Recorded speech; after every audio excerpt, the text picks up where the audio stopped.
સ્વાગત છે સમાચારમાં આગળ વાત કરીએ જ્યાં થરાદના સૌપુરા ગામે ઇલેક્ટ્રિક સ્કૂટરમાં અચાનક આગ ભભૂકી ઉઠી। ઈવીમાં આગ લાગતા જ અફરાતફરીનો માહોલ પણ સર્જાયો હતો।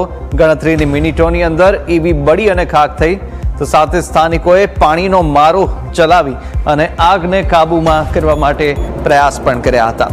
આગે વિકરાળ સ્વરૂપ ધારણ કર્યું અને ઈવી સંપૂર્ણ બળી અને ખાક થઈ ગઈ છે।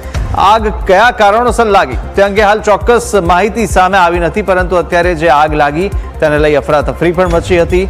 થરાદના સૌપુરા ગામે આ ઇલેક્ટ્રિક સ્કૂટરની અંદર આગના દ્રશ્યો સામે આવ્યા।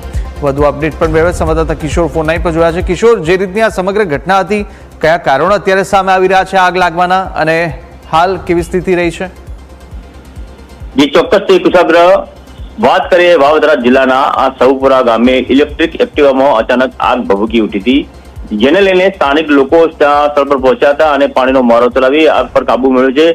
આગ પર ઇલેક્ટ્રિક જે એક્ટિવા હતું, એક્ટિવામાં આગ કઈ રીતે લાગી એને લઈને હજુ ચોક્કસથી કારણ જાણવા મળ્યું નથી, પણ આગ એટલી વિકરાળ સ્વરૂપ ધારણ કર્યું હતું કે એક્ટિવા સંપૂર્ણ બળીને ખાક થઈ ગયું છે। એક્ટિવા કયા કંપનીનું હતું હજુ સુધી એ પૂરેપૂરી જાણકારી મળી નથી, પણ જે શખ્સનું જે એક્ટિવા હતું એ એક્ટિવા અત્યારે ઇલેક્ટ્રિક એક્ટિવા બળીને ખાકતા હતા। ક્યાંક ને ક્યાંક લોકોમાં ક્યાંક ને ક્યાંક અફડાતફડી મચી છે। અત્યારે ઇલેક્ટ્રિક એક્ટિવા માર્કેટમાં પેટ્રોલ ડીઝલ બચાવવા માટે અત્યારે માર્કેટમાં આવ્યું છે, પણ ક્યાંક ને ક્યાંક આ એક્ટિવા ઇલેક્ટ્રિક સળગી જતા લોકોમાં અત્યારે ક્યાંક ને ક્યાંક ભય ફેલાયો છે કે એક્ટિવા લઈ શકાય કે કેમ, જેને લઈને અત્યારે સ્થાનિક લોકો પણ ચોક્કસથી આ બાબત લઈને ચર્ચાનો વિષય બન્યો છે। જી બિલકુલ કિશોર, માહિતી સાથે જોડાવા બદલ આભાર। પરંતુ આ અફરાતફરી